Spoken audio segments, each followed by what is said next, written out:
Hey y'all, and welcome to this week's From the Vault episode from the Magdalen House podcast. We are a 501c3 nonprofit organization based in Dallas, Texas, and known affectionately by many as Maggies. Every first and third Wednesday, we bring you a new release, and our From the Vault episodes, we share podcast releases from our 3 different podcast series: Recover Ed, Recovered, Interviews with Alcoholics, and Hope for the Family. Our podcasts aim to connect, inspire, and educate alcoholics, loved ones, and the community to the Magdalen House and the services we offer. We are so glad that you're here. Thanks for listening. Hello, podcast listeners. My name is Stephanie Crawford, and I am the host of this here podcast, Recovered, Interviews with Alcoholic Women. This morning's guest, I know you are all so excited about, just like me. She has done so many of our studying the steps. They are always fantastic and get the best feedback. But of all the 3 seasons we have done, we have never had her on as a guest for Recovered.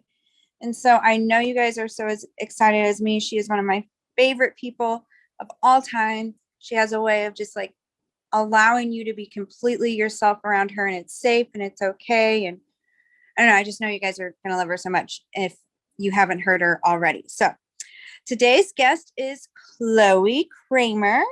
And Chloe, if you could introduce yourself to our listeners and give them a little background about what led you to get sober. Sure, I can do that. My name is Chloe. I am an alcoholic. My sobriety date is July 7th, 1992. And I am so grateful for that. You know, it's funny, like I realized this morning, well, I knew that it was coming, but this morning doing my prayer and meditation, I have my little books that I read. And so the first thing I always have to do, because I'm a little bit of a hot mess in my life, is I have to check to see what the date is, because I can never remember. So that when I pulled out my phone, I was reminded that it's my mom's birthday today. And I think she would have been 70. I was trying to do the math. I'm pretty sure she would have been 70. And that's applicable here and, significant because she's the one that got me into recovery. She introduced me to it. She was sober when I was a kid growing up. And it was the first time I had heard about, kind of what alcoholism was and 12-step meetings and all of that. And she was pretty involved in, that fellowship when I was a kid. And she actually got me into Alateen. But I went to Alateen when I was a teenager for, a very short time. But I was introduced to what the concept of alcoholism was and the idea that there was a solution to that. Her recovery looked a lot different from mine, but if it wasn't for her, I wouldn't have I don't know if I would be sober today or not, but I wouldn't have gotten sober when I did. She, first of all, was always catching me, she was so much, savvier than I was. And so she would, I couldn't ever get away with lies. I was not very, I just wasn't very savvy. And so she was always, knocking down doors at parties that I was at, or, finding me in the woods, around a bonfire with a group of kids. And she had this giant afro, this huge, unmistakable afro. She was this city slicker, displaced in this tiny little town in Maine. And so she stood out, and she was very tall and skinny and really pretty. And everybody knew that she was my mom. And so, I'd be drunk at a party and I'd hear, "Chloe, your mom's here." And I could see her giant afro moving across the room, and I'd be trying to run out the back door and she'd grab me.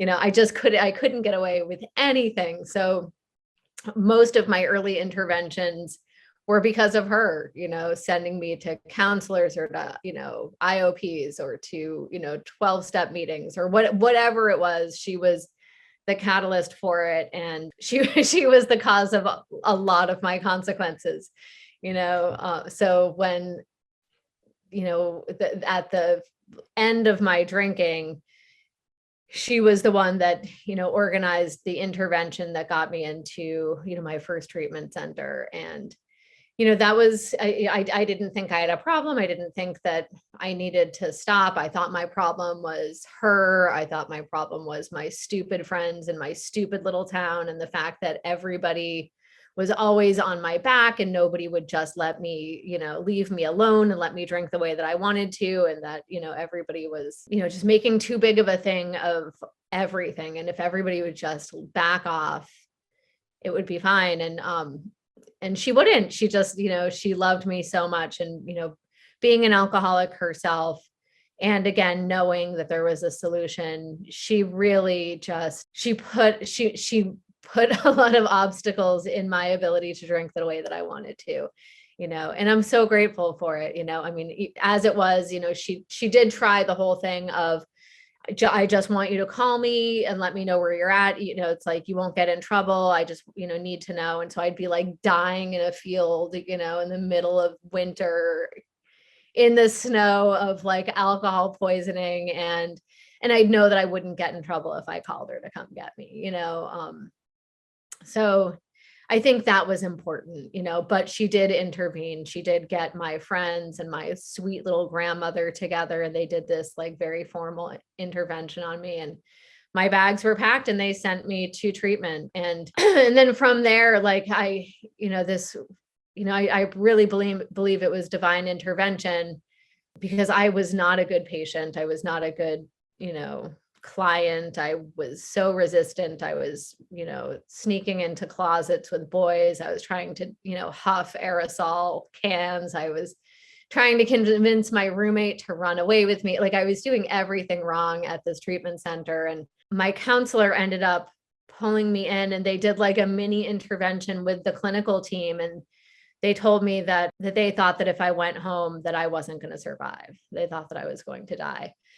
And I remember feeling like they said this to everybody. I was like, oh, this is just one of the scare tactics. And when I left that meeting with the clinical team, I went out to the cafeteria where all of my like little friends were. And they'd kind of been pulling us all in one after another, because I think we were just so disruptive. And they hadn't said that to anybody else, and it scared me, because I didn't think I was that bad.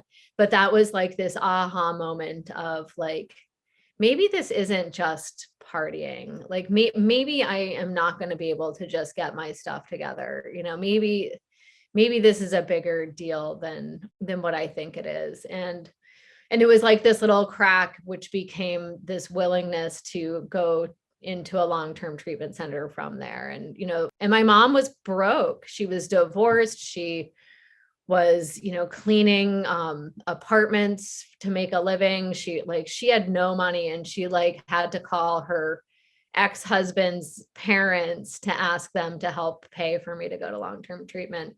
And, I can only imagine how humbling or probably humiliating that was, to have to ask for money from these people who, she just always felt really judged by. She grew up really poor and they were very wealthy. But that move, I believe, saved my life. It opened up this real possibility, and gave me this opportunity to be immersed in the big book and the 12 steps. And so that was really the catalyst for me wanting recovery, because the first treatment center, I didn't want it. I just wanted to, I wasn't convinced I needed to change. I wasn't convinced I needed this thing. So anyway, my mom didn't ever, she had already started drinking again by this point. And for the rest of her life, she wasn't ever able to maintain any lasting sobriety again.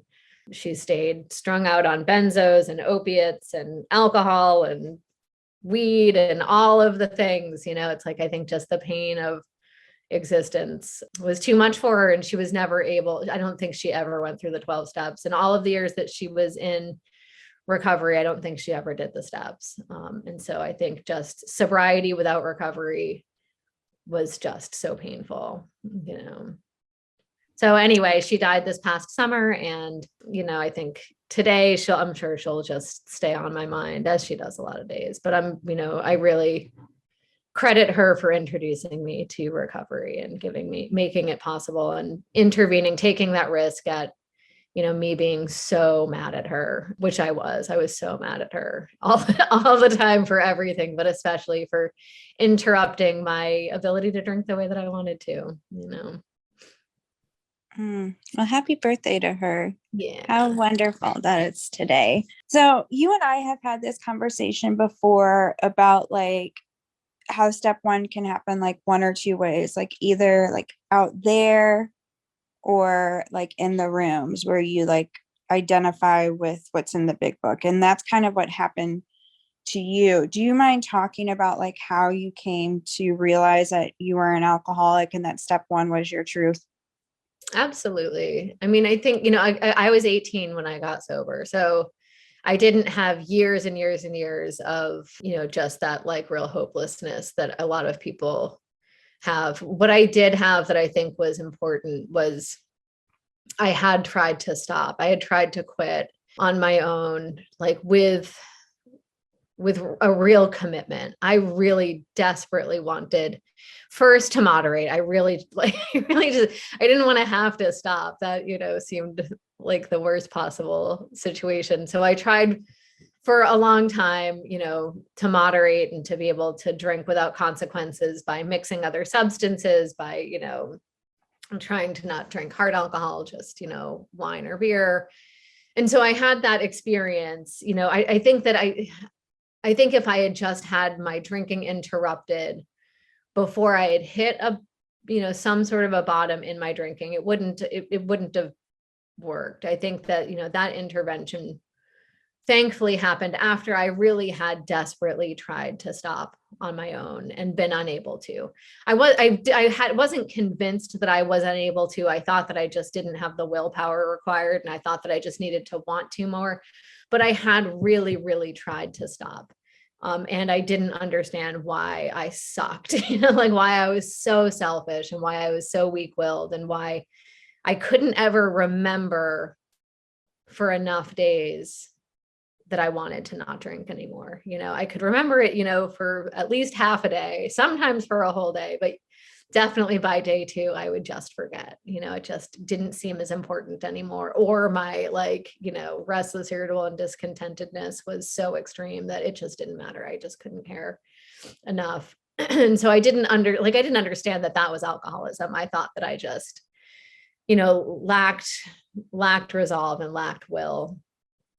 So, so that piece existed. And then I had enough experiences of like watching the allergy, seeing it. And I couldn't identify that either. But, at 9 months sober, I had my like first step experience, and all that means, I mean, I had these, the experiences had happened when I was drinking, but I had the education of a sponsor sitting down with the book and explaining what these words meant so that I was able to contextualize it. I was able to say, oh, that's what that was. And so, I talk about like, I have this story about the physical allergy, and there was nothing special about this one, except that I came out of a blackout long enough to remember it. And it was the one that like, I told her that day sitting in that psych ward, when she was like, tell me about what the manifestation of the allergy, what that phenomenon of craving looked like for you. And this was the story that I pulled out. And so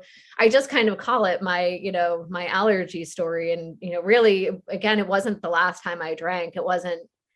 There were no significant consequences that night, except that I remember it. And so that story was just that I came out of this blackout at somebody's house who I didn't know. And I was crawling across the floor, picking up these red Solo cups, and I was pulling out cigarette butts and drinking that last sip from the bottom of these cups. And, I had always kind of like my justification to my mom about my drinking had always been like, I'm just a party girl. I just love the party. I love the excitement. You never know what's going to happen. I just love being in the middle of things, or I would say, I just really like the taste of alcohol.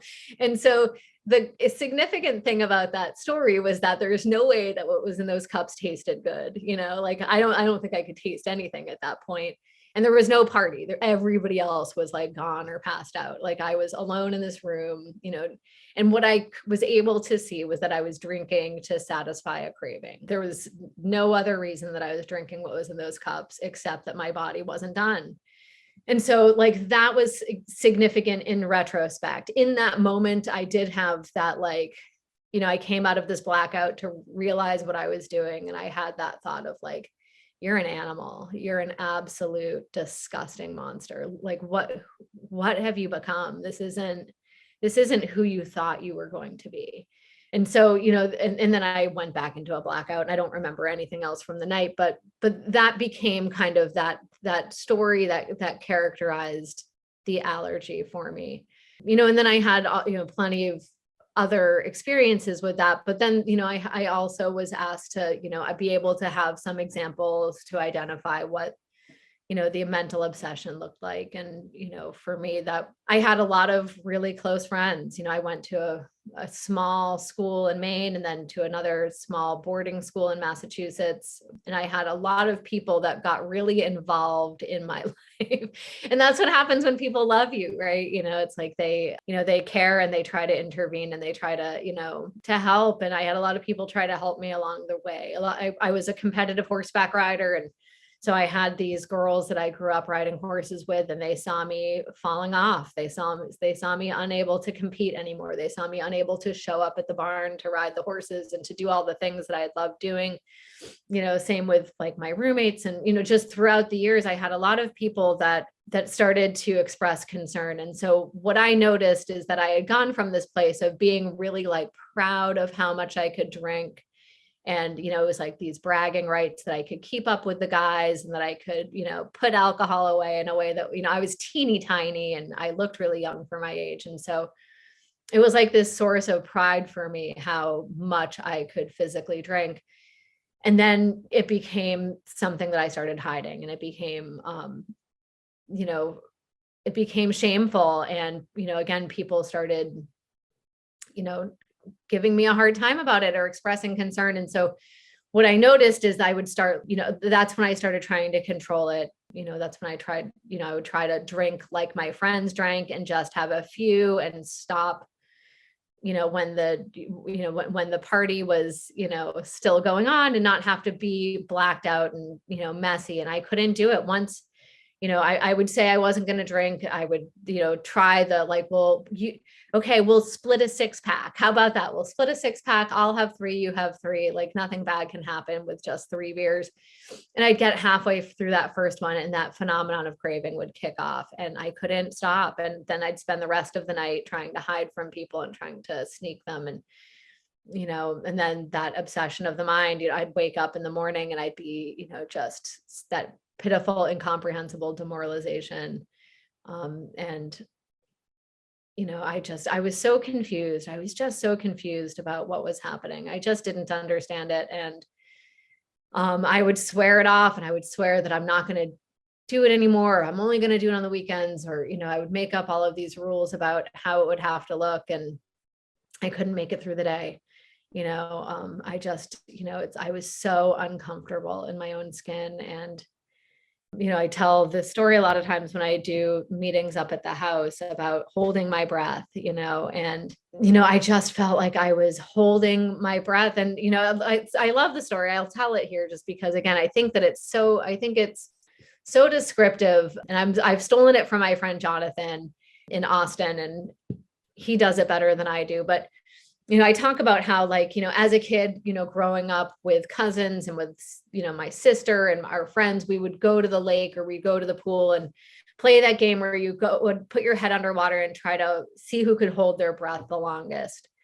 And I was always really, pretty competitive around that kind of stuff. And I would nearly kill myself to stay underwater longer than everybody. And I can remember that, like, that crushing pressure when you're like running out of air and when the oxygen's almost gone, and just that squeeze and that, that discomfort in my chest. And when I would finally come to the surface and take that big deep breath, it was the most, it was just incredible relief, like nothing else I had ever experienced at that point. It was just like, filling my lungs up with air, and, that exhale after. And, and how Jonathan puts it, when people die by drowning, they all die in the exact same way, and they're underwater, and they're running out of oxygen and they feel that squeeze and that pressure. And once they recognize like the hopelessness of their situation, once they are convinced that there is no way escaping the situation that they're in, they all die in the exact same way. And they die by breathing in a big lungful of water. And in that moment, they don't think that that water is going to turn into air. They aren't lying to themselves, believing that suddenly they can breathe water and survive it. They're not thinking of the consequences at all. It doesn't matter. And so when we talk about like, do I have a choice over whether I drink or not? I think about that person drowning. Do they have a choice over whether they breathe in that water or not? Of course they don't. You know, they cannot survive that pressure and that discomfort one more second. They need relief. And that's what drinking was like for me. I was so uncomfortable in my skin, sober without a solution, that I couldn't consider the consequences. I couldn't think the drink through. I couldn't, weigh the balance of it. I just needed relief. I just needed that inhale. And I wasn't usually, sometimes I lied to myself and thought that it was going to be different this time. But a lot of the time I just needed relief, And so picking up that drink in the face of what yesterday was like, what last week was like, what a month ago was like, what it was always like. That's the insanity. Sometimes the insanity is this time it's going to be different. This time I can really just split a 6-pack with my friend. But most of the time it was just F it. I don't even care. I just need to not feel this way anymore. And so getting sober, the idea of like the solution being not drinking was the most horrifying thought to me, because not drinking made me suicidal. It was the most bleak prospect. So I needed to be offered a solution that involved, some hope and some relief and some joy and, some freedom in my life, and what I didn't understand was that alcohol wasn't the problem. And so not drinking wasn't the solution. My problem was lack of power. And so my solution was going to be accessing power. And in the process of accessing that power, one of the side effects was going to be that I couldn't drink anymore, even if I wanted to. And I didn't get that for a long time. Mm-hmm. On the topic of, we've kind of talked about like sobriety without recovery. You have experience with like depression and sobriety. Can you talk about that in correlation to what you found was your solution to that as well? I can. And, I want to preface it by saying I'm not a doctor. I'm not here to offer medical or psychiatric advice to anybody.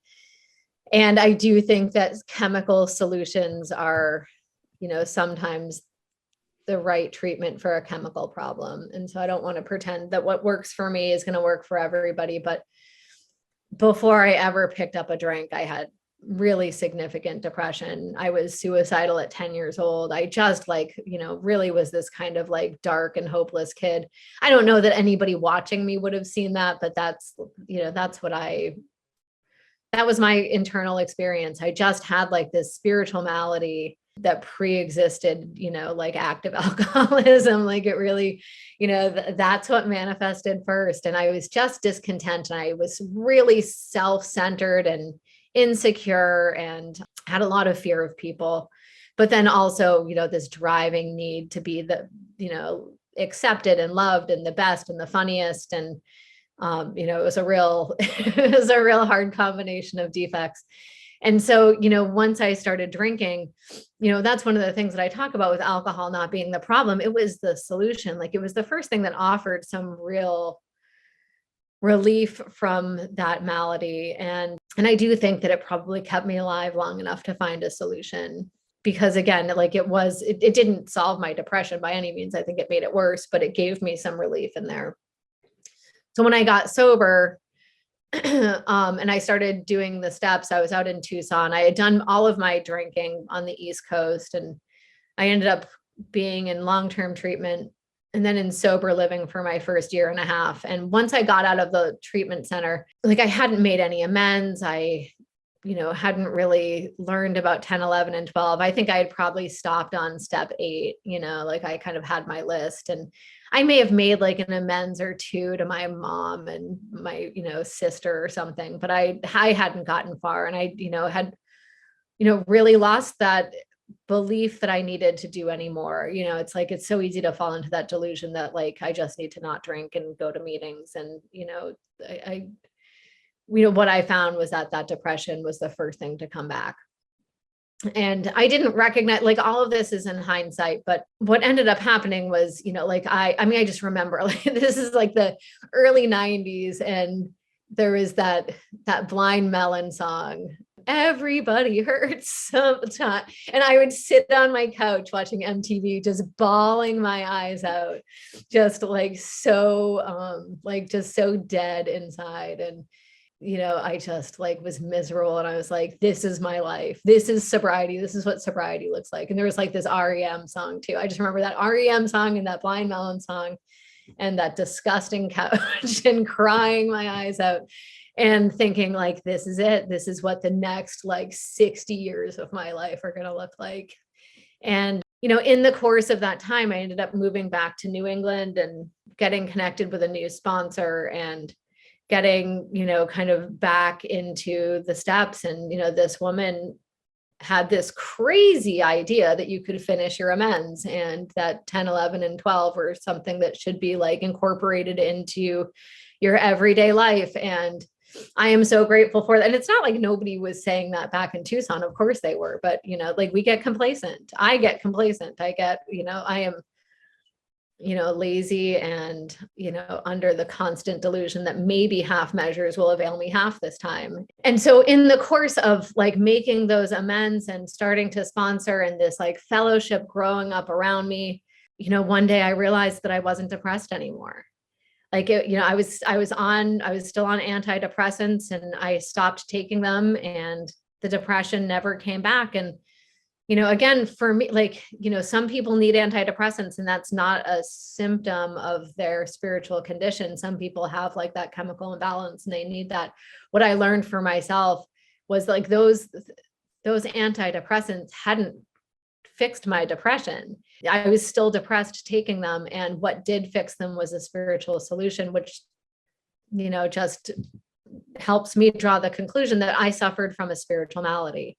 And the only solution to that was going to be a spiritual solution. And so I kept trying to fix my spiritual malady with, counseling or with, medications or with drugs and alcohol or with boys or with all of these things. And nothing was going to take that away except a spiritual solution, and so, even today, that's one of my first barometers of where my spiritual condition is when I wake up and I feel discontent in my life, when I wake up and I'm like, the job that I love so much suddenly isn't as sparkly, or, this boyfriend that I'm head over heels about suddenly is, not doing it for me, or my kids are, frustrated. Like when the things on the outside now are, when they just don't seem quite right. It's never about those things on the inside, on the outside. It's always a reflection of my inner condition, which is great because it means that, I have a book that has the solution to that outlined so, simply and effectively. Will you say what a spiritual malady is for listeners who don't know what it is? What a spiritual malady is? Yeah, we get that question. We would have that question a lot with Next Step participants. They didn't understand the spiritual malady and what that meant. Well, it's like a disease of the spirit. I mean, the book talks a lot about it with, like on 60 to 63, where it talks about like the actor playing the director trying to run the whole show. That's a really good personification of spiritual malady. It's an inner discontent, in which I am the problem, and I'm trying to change the things on the outside to fit it. 52 has the bedevilments, which I think are the best description of our spiritual malady.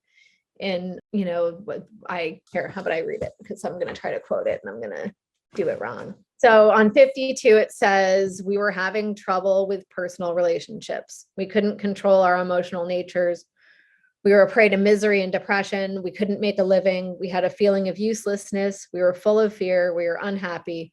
We couldn't seem to be of real help to other people. And so we kind of call those the bedevilments. It's like that is like this inner discontent, that restless, irritable discontent that we talk about in Doctor's Opinion. Thank you. I'm like, Is there like a line that she's talking about in the book that I'm not? No. Because I just know that was a question a lot of participants would ask. So yeah, well, we talk. Here's the thing: is like we talk about this being, like we have a threefold illness, right? Which for our curriculum at Maggie's, we talk about body and mind because that's specific to the alcoholic. Lots of people that are non-alcoholics also suffer from this spiritual malady. And so I think for me, if I had that spiritual malady before alcohol was a solution for me. And I think that if I had drank that first time and I didn't have the mental and the body piece with alcohol, I would have found something else. It just so happened that I was an alcoholic also. And so that like immediately filled that spiritual problem for me, or it solved, temporarily solved that spiritual problem. But, you'll see other people that don't have alcoholism, they can still abuse alcohol because it will offer relief. But a lot of times they'll turn to, sex and love. They'll turn to gambling, shopping, eating disorders, other things to try to treat that spiritual malady. You'll also see a lot of alcoholics who become abstinent to alcohol and act out in other things because of that spiritual malady. So a lot of us, I think all of us, again, we go back to pages 60 to 63, we live, like in this way where we're trying to arrange, the people, the places, the things, the lights, the scenery, all of those things in a way that I live in this delusion that if everybody would just stay put, if you would just pat me on the head and tell me that I'm pretty and, then I'm going to be okay. And that's that spiritual malady. That spiritual malady is that feeling that I'm not okay. And that you need to do something different in order for me to be okay. It's like my friend Janice talks about how, I'm sure I've talked about this on the podcast before, but, and we talk about it a lot in the fellowship about like, this God-shaped hole, this God-shaped hole. And I use all of these things, outside of me to try to fill that. I tried to fill it with alcohol, with boys, whatever. Right. But Janice, said it, and it just like, it was like this spiritual awakening for me. It just like blew my mind. What she said was, there's no hole. I've never had more God or less God. I didn't have less God when I was drinking. I didn't have less God when I was depressed. I don't have more God now that I've, been through the steps and I help other people. God has always been there with me. He's always been all through me. He's always, loved me fully. But what it was there was so much Chloe.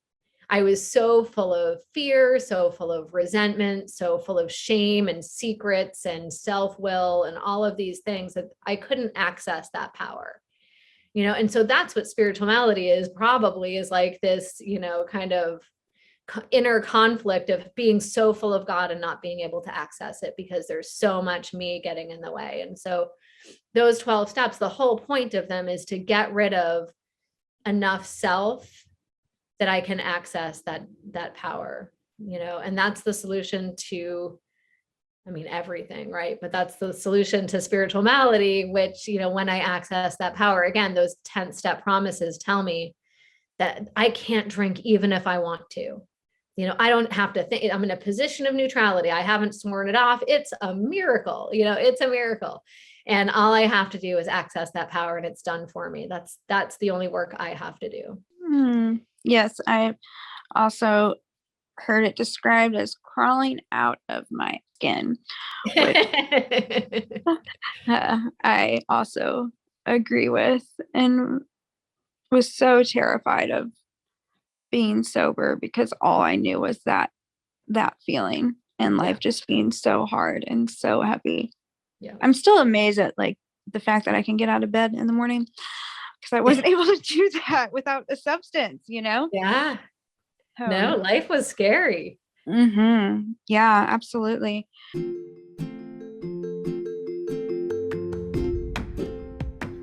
Are you the loved one of an alcoholic?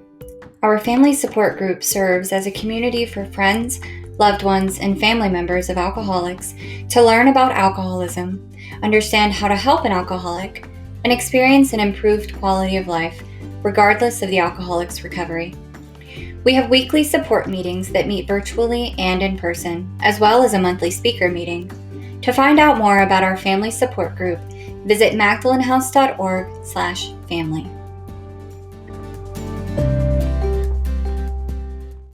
Now, do you want to get into the stuff that has transpired throughout your recovery and everything? But, something that is significant about your story is that you got sober so young.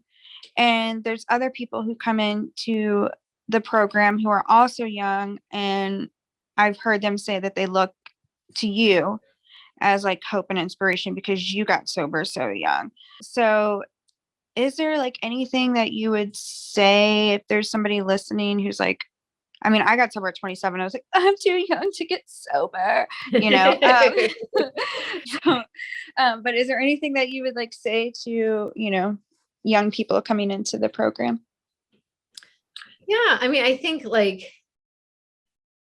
life is just beginning. I thought my life was over. I thought it's just, first, my mom used to have these Tupperware parties, when I was a kid and she was sober. And I remember thinking, oh my God, I'm 18 and now I'm going to have to start having these Tupperware parties. And I don't even know if people know what those are anymore, but they seemed like the lamest, most biggest sellout, embarrassing, boring thing you could ever do. And I thought that's what life was going to be. I was going to have to just walk around talking about God and about not drinking while everybody else had fun and got to do cool things. And, when I was drinking, I had my big ambition was to have a VW bus and follow the Grateful Dead and live in my van and make jewelry to get by and not have to deal with the man.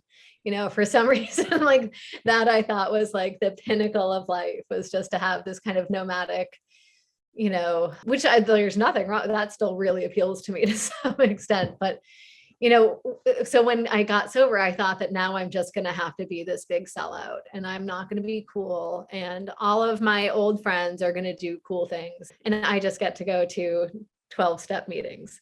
What has happened is, yes, at first, I didn't go to concerts and I didn't, I didn't go to college right away. I did, there was sort of a interruption of the trajectory. Not my trajectory was a downward trajectory. So just to get that clear, I wasn't on the same trajectory as my peers. I had to stop that falling elevator for a minute and, go and get well. But once I was through the steps and once I, had that freedom and that new life and, had that foundation, and I was really relieved of the obsession of the mind, this whole world of possibility opened up. I was always a big concert goer when I was drinking. And I can remember all of the effort and money and time that would go into getting to these shows.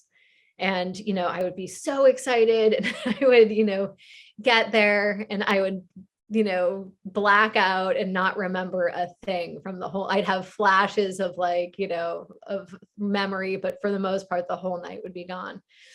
And then I started, being able to go to shows sober and being able to remember the whole thing. And, what a different experience. It was, at first it was sort of awkward and, I was sort of embarrassed to dance in front of people, and pretty soon that went away, and so I got to have this, this just new experience doing things that I'd always loved to do. I got to start riding horses again. I went to college. I finished high school. I graduated high school in treatment. And so I went to college after I was sober a couple of years. And I went to this program that I was able to travel in. And so this was in the early days of laptop computers. I probably had this 12-pound laptop and I would go to internet cafes and, I got the opportunity to live in, I lived in Istanbul, Turkey. I lived in Northern Ireland. I lived in Amsterdam, all as a sober person,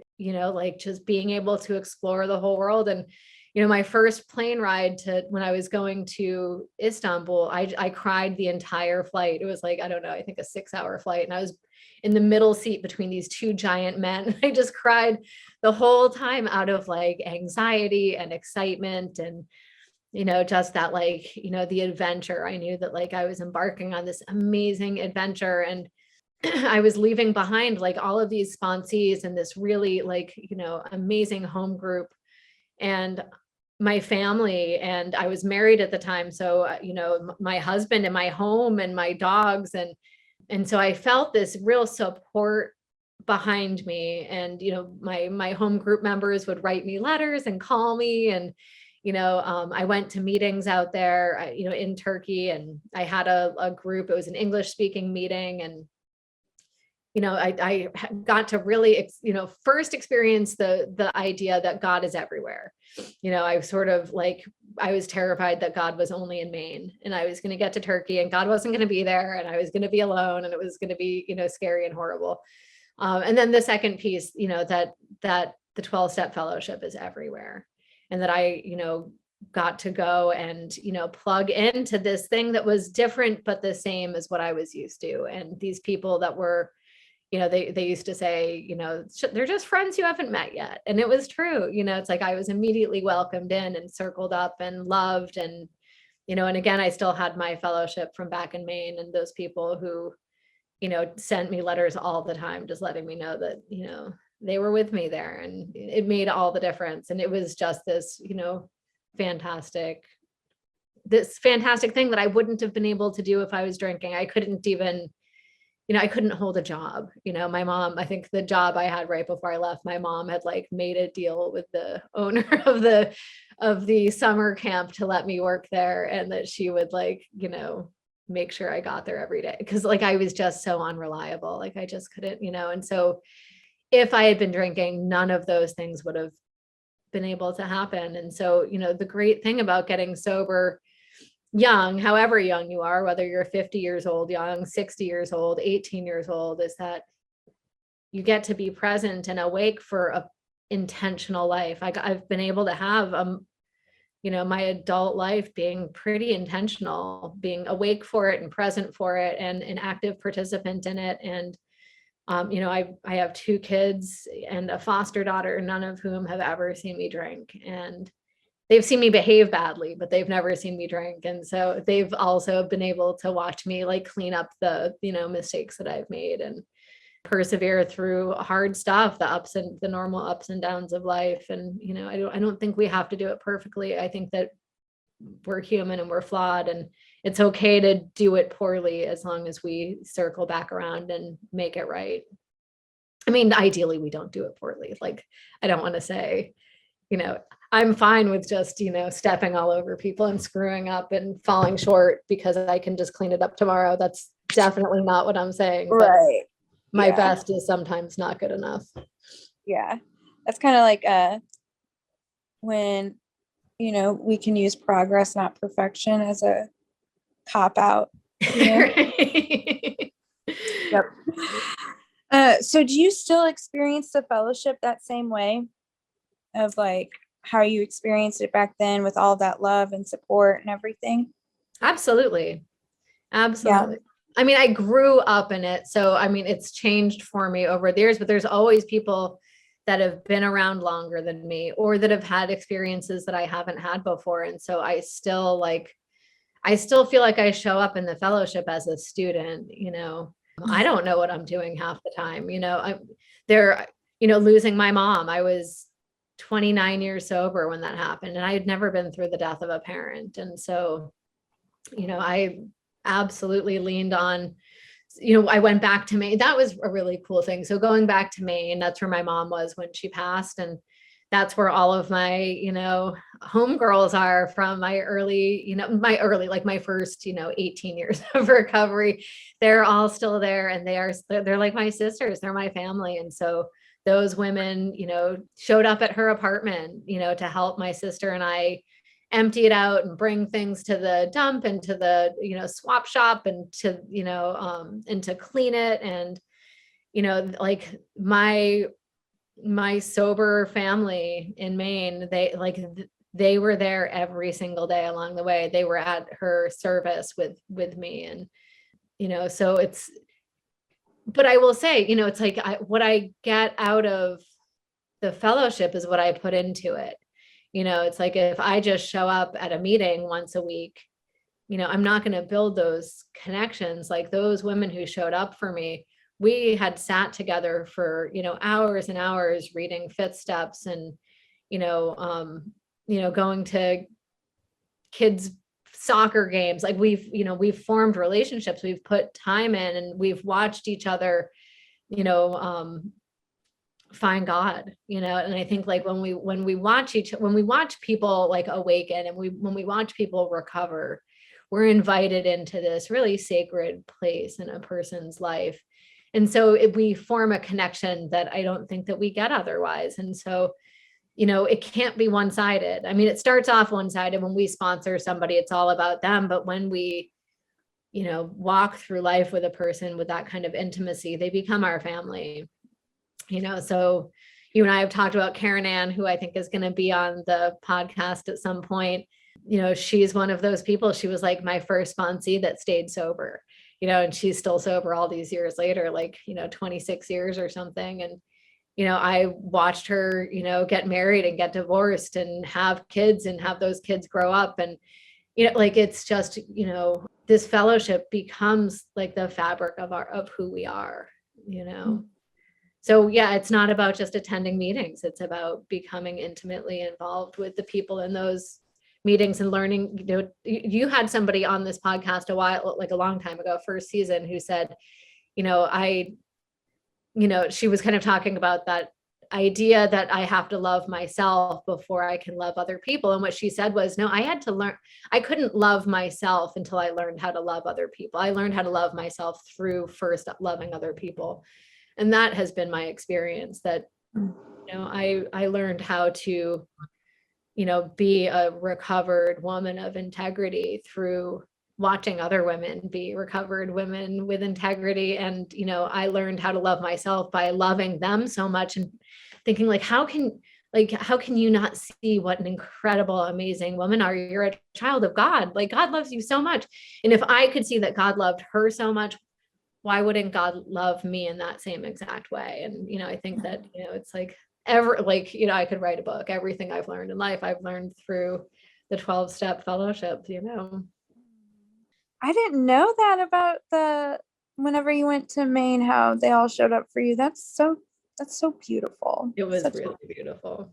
You kind of touched on like, experiencing recovery at different parts of the world, but you talked about watching like recovery be done in sort of a different way whenever you did your Step 11 podcast. I mean, not a different way, but there wasn't like meetings available and stuff. So can you talk about that?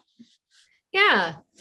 Every place I've been, there's been a lot of meetings, because I've always been in Northern Ireland. I wasn't in a big city, but there was still a couple of meetings a week there and a pretty active fellowship. But in Istanbul, it was a huge city. And so there were a lot of meetings, and there were even a lot of English speaking meetings, even though there weren't a lot of, most Turks don't speak English, but there's a pretty big expat community there. So there were a lot of English speaking meetings. But, one of the really cool, so there was the internet had been invented. I'm not that old, but we didn't have the, kind of the resources. There definitely wasn't Zoom, and there weren't a lot of like online opportunities. And so, I remember this one woman in particular, but there were a lot of different people that would fly into Istanbul and spend a week and just, go to meetings and have that contact with other 12-step people.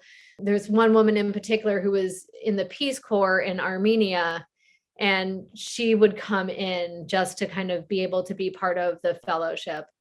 And it wasn't that she needed it to stay sober. She was staying sober, but just that, we have the circle and the triangle is symbolic, because that triangle in the middle has those three sides. And one of those sides is, like dedicated to the fellowship and that unity, that connection. And there is a real power in in meetings and in fellowship, whether it's, to find newcomers and be able to pass on our experience with them, or whether it's just being able to see the God in somebody else and be able to hear stories of hope. But, it made me grateful that I had such easy access to it, but also hopeful that, that if there's a crazy pandemic that sweeps through the world and, meetings are shut down, we're going to be okay. We have this little chip of a book and these 12 steps, and we have God ultimately, but meetings are, a fantastic way to connect also. And they have this, and I know that this has changed, but back then it was called the Loners Program in the fellowship. And they used to mostly do written correspondence for that fellowship connection, and through sponsorship, like you could be sponsored through the mail. And they do that in jails too, in prisons. People will have, correspondence with a sponsor through the mail. It's like, can you imagine if you couldn't get sober without being able to attend meetings? There are people in, prisons all over the world, all over the country for sure, where they sometimes have access to meetings and they sometimes don't. And, their recovery doesn't have to be dependent on whether the warden allows, people to come in that week or not. Mm-hmm.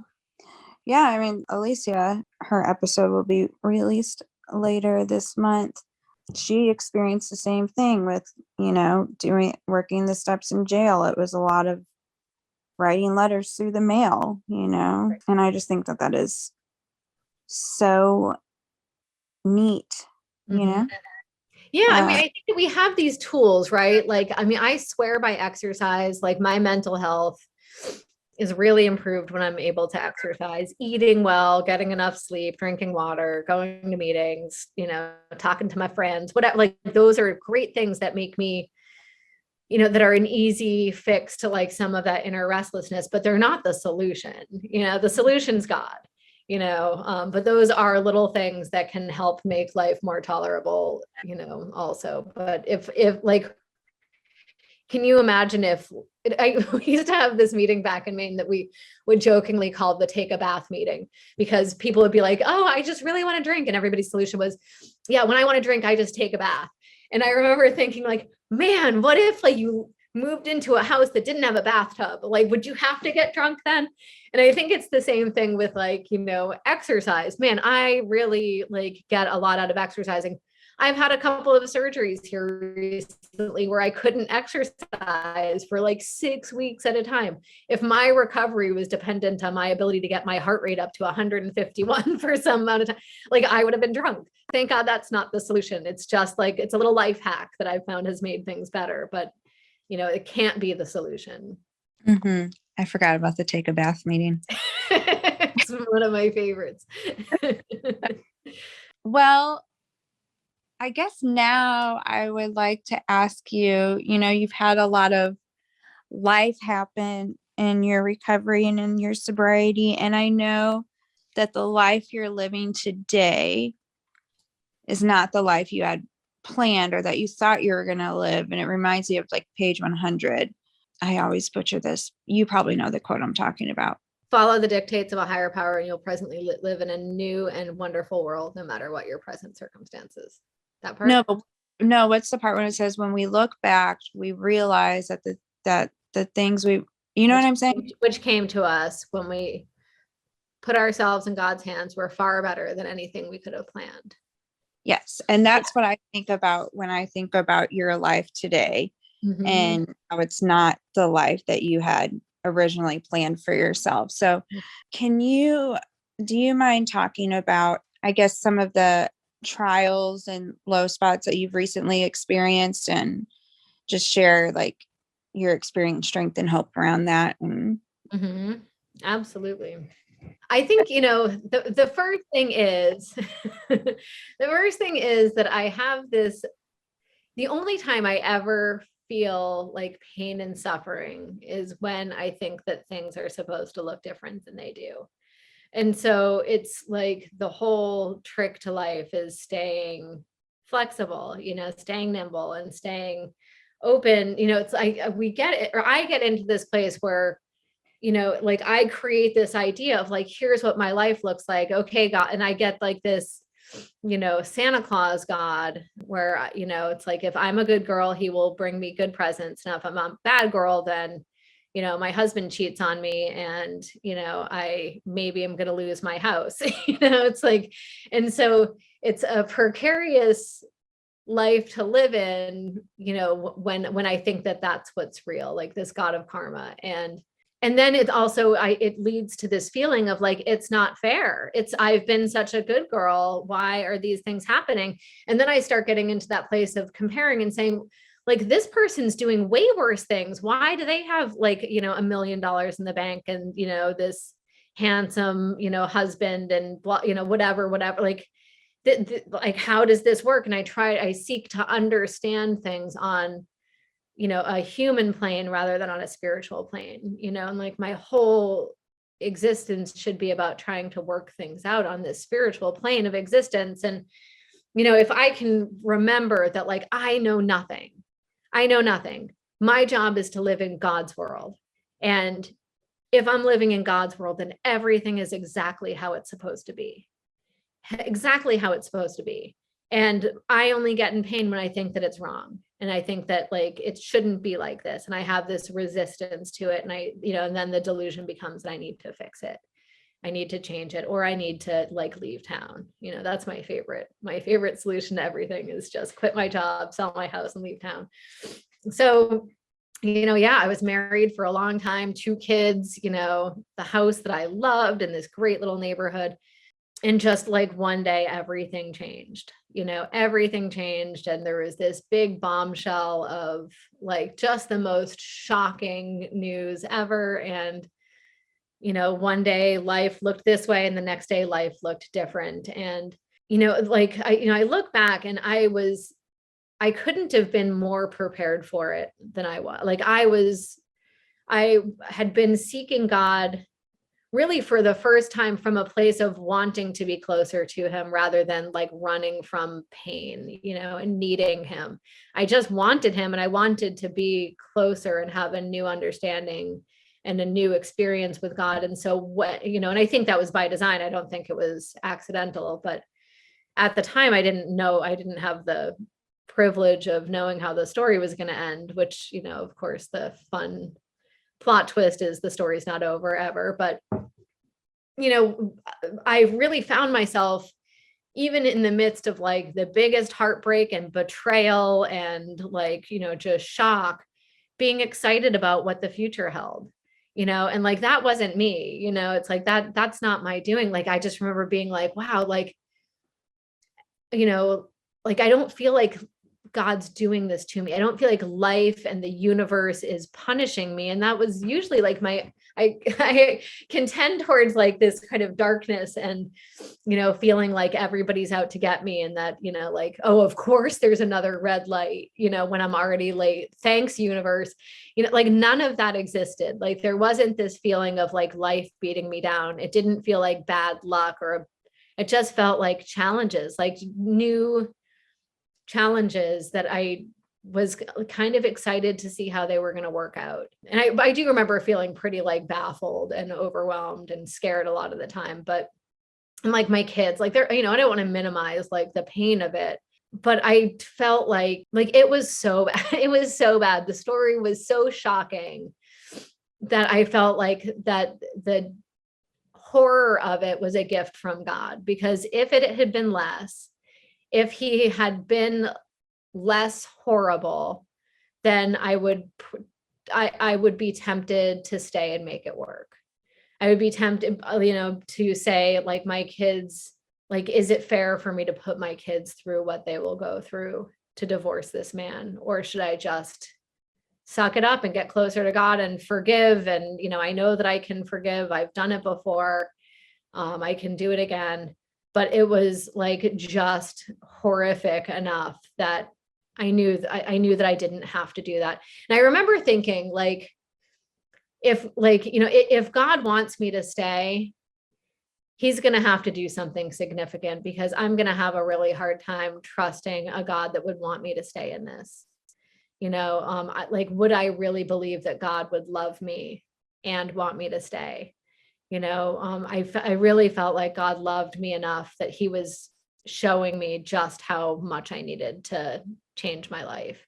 And so it gave me kind of the courage to just jump blind and say, I have no idea how this is going to work, but I know that I'm adaptable, and I know that I have God, and I know that I have like a solution. And if I have to live in a studio apartment with 2 kids and 3 dogs, like I can do it. I can like, we can make it work. I don't know what it's going to look like, but I know that we'll be okay. And I just really had this sense of like, it's going to be okay. I know that it's going to be okay. And it's been more than okay. It's been like this exciting adventure. And, like I've had a lot of people over the past couple of years, like that I haven't seen. Like I ran into this woman at a wedding a couple of months ago, and she hadn't seen me since, for years, like since like, I was quote unquote happily married. And she was like, you look like an entirely different person. You look so happy. And I realized that like, I've been brought to a place of such like, just every day feels like this adventure that I know that like nothing so bad can happen that I can't make it through it.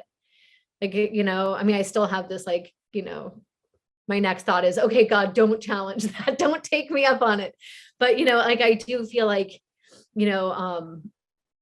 that I know nothing, that even like the hardest things that I've been through have just been this portal to like this new, really cool experience. And, maybe I wouldn't wish the pain on anybody, but, I would want to offer them hope that like, you don't know what kind of transformation's going to happen, but trust me, it's going to be amazing, And so it's like, it just kind of, it gives me a resiliency that I don't think that I would have if I hadn't walked through that. Okay, so before I ask the wrap-up question, because I do want to ask this question, has the thought of drinking ever come back to you? Yeah, that has a lot of different times. Some of it has been like blatant, like, man, you could probably drink again. It's been so long. And, it was probably just a phase. And I think it's really normal. I mean, I've also thought about kicking my dog and like pitching my baby out the window. Like I have a lot of weird thoughts, I don't, there's this recovery comedian who says, first thought wrong. I don't worry about the first thought. I have lots of weird first thoughts. It's like the second, third, fourth thought. If I'm still thinking about drinking in my fourth thought, there's a problem. Like the book talks about like, like we're going to think about it, but, we need to react as if from a hot flame. Like, and I do, like, that has been my, that's been consistently my reaction, is that like, the next thought is like, that's insane. Like, of course, like, you like, you have this thing. So yes, it's crossed my mind. It hasn't been an obsession of the mind.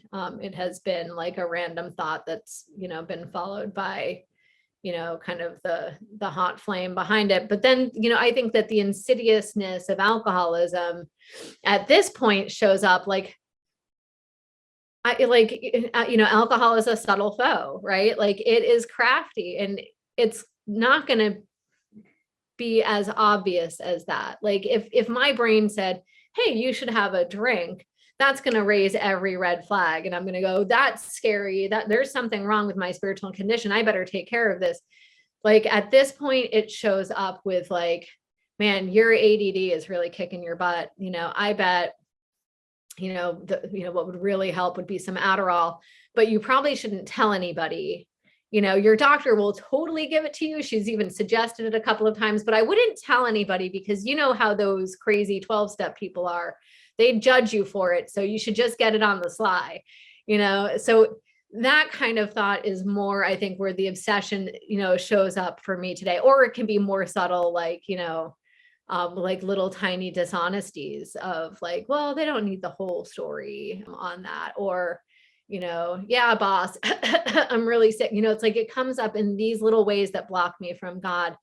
And again, it's like that sneakier way that will absolutely lead me back to a drink, even though I don't think it will. Like it's the stuff that blocks me from the power. And that's where the obsession of the mind, or that's where that, the insidiousness of alcoholism shows up in my life today, is more in these like less obvious, like I see people do it with like CBD or with kratom or with like these Delta 8s. It's like, it's not drinking. And like, man, these things have been around since the beginning of time, and it's natural, and God gave it to us. And, like, it doesn't say anything in the big book about it. It's like these ways that we're trying to find the loophole. We want a solution that isn't God, Thank you for clarifying that too, about the thought of drinking versus the obsession of drinking, because my experience, I've heard this more than once, where people are like embarrassed or think there's something wrong with them if like the thought of drinking comes to them, So I'm glad that you clarified that. I have Nancy here because she's waiting to take me to work. Nancy, do you have a question? No, I'm just over here Hi, crying. Nancy. Oh, Chloe, it was beautiful. She's crying. Oh my gosh. Aw. Thank you, God. You're so cute. Oh, he put me here to hear this. I loved it. Great job, you guys. It's going to be amazing. Well, so I guess Nancy, you don't have a question for me? Ask me a question. I just have I'm a fangirl over here, just like, yes, this is going to be good, you guys. Aww. I mean, I can't keep you here I all think one day, thing so- I do want to say, Yeah. Stephanie, I just kind of want to follow back up on the ex-husband stuff that like, Okay. I just kind of had this thought of like, I just think that like the most important thing for me through all of that was maintaining my integrity. It's like, because again, like, and I've said this on every single podcast you and I have done, like he was way more wrong than me. I could tell that story to 100 people and, 99 of them would say, yeah, he's an SOB. You were in the right. That one person that would say that he was right would be outright mental defective. But it's a compelling story that puts me in the place of the victim over and over again. And that's a dangerous place for me to be, because I like to sink my teeth into being right and not always being right. I like to sink my teeth into being right and them being wrong. It's like that feels so like gratifying. And it is like the doorway to such sickness. And so like I have had to, one thing my mom did really well that was so helpful for me is she never talked bad about my dad during their divorce, after their divorce. Once she got sicker years later, when she was on a lot of drugs, she talked plenty. She made up for lost time. But when I was a kid, she did a great job of like letting me have my dad in my mind.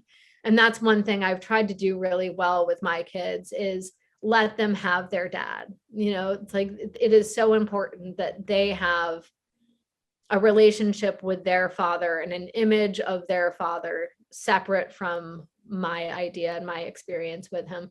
And then we also both happen to like work in similar industries, have a lot of the same friends, and have a 12-step fellowship in common.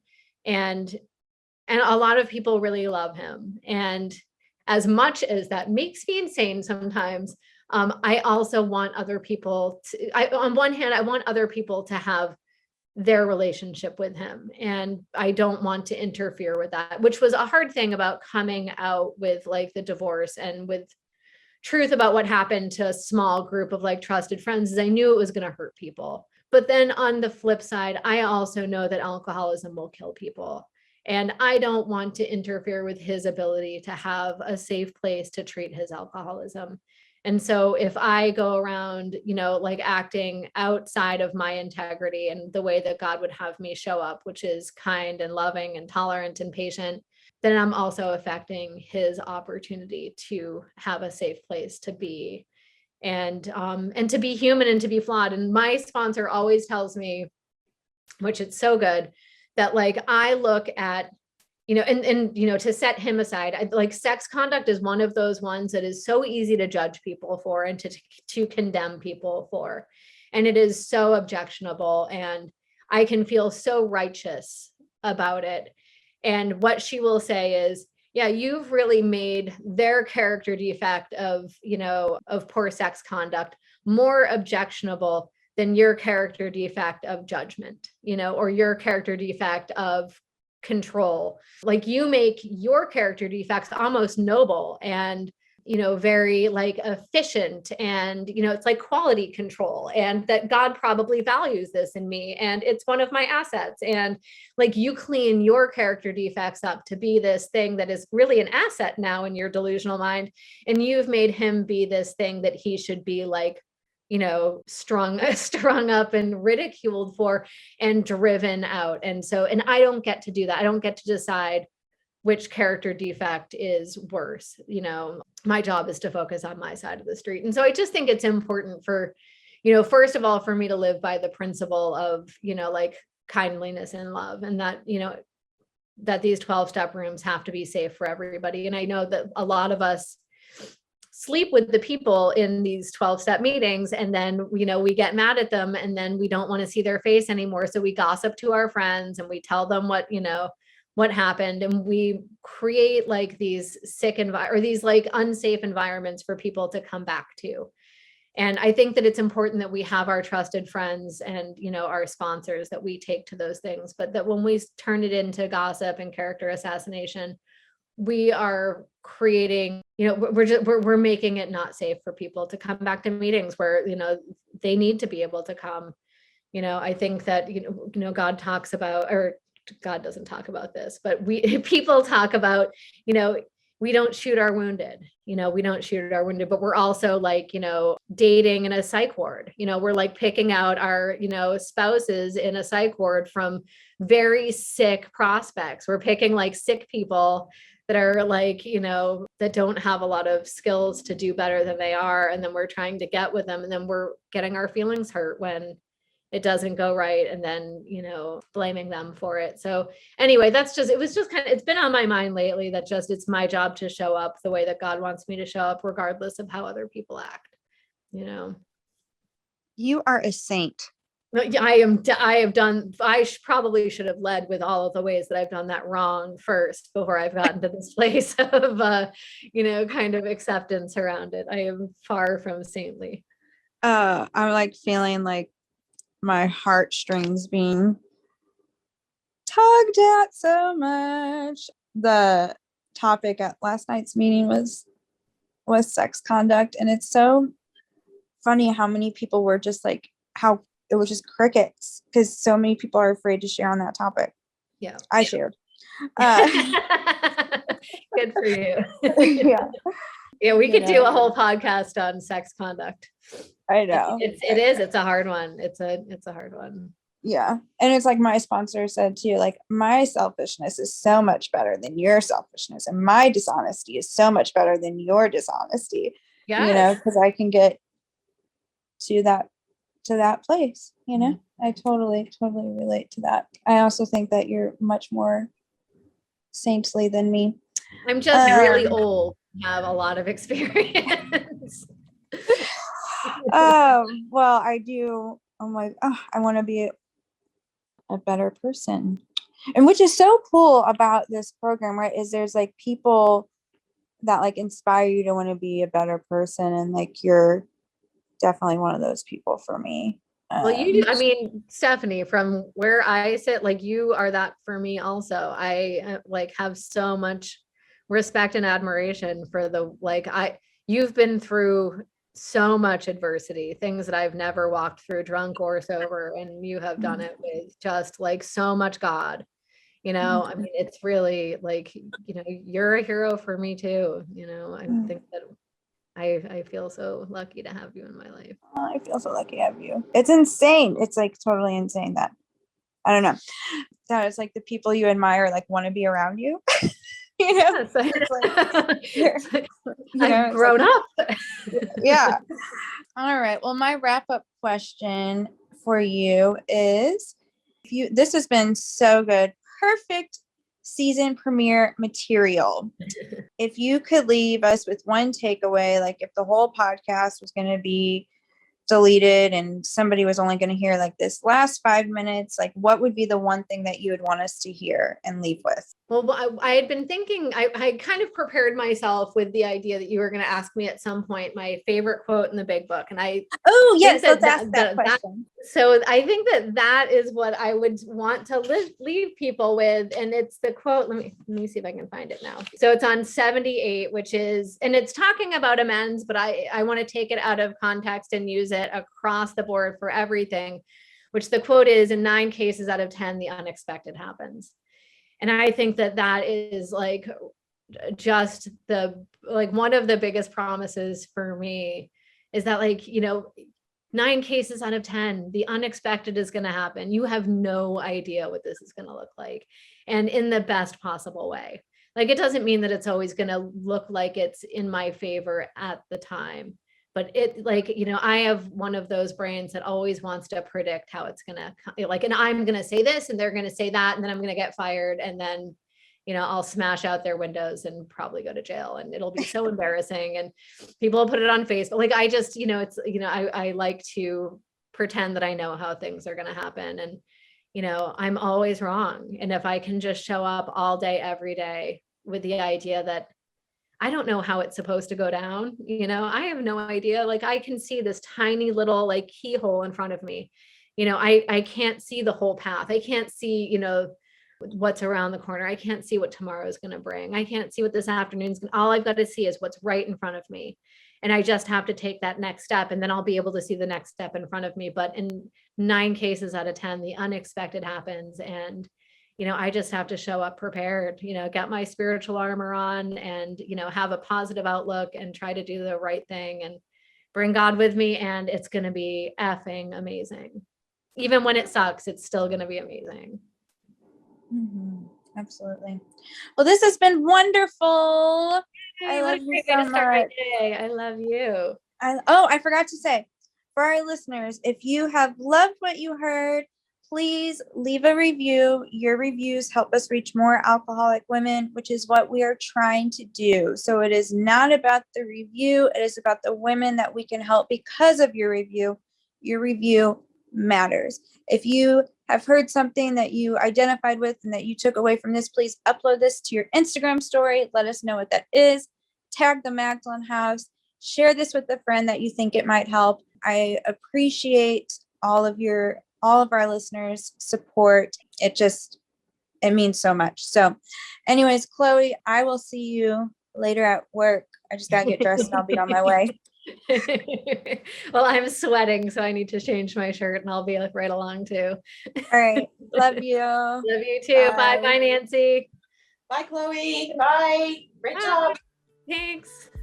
We hope you've enjoyed this From the Vault re-release of the Magdalen House podcast. Tune in every first and third Wednesday for a new release from one of our 3 podcast series. To learn more about the Magdalen House and the services we offer, visit magdalenhouse.org or follow us on your favorite social media channels by searching for the Magdalen House.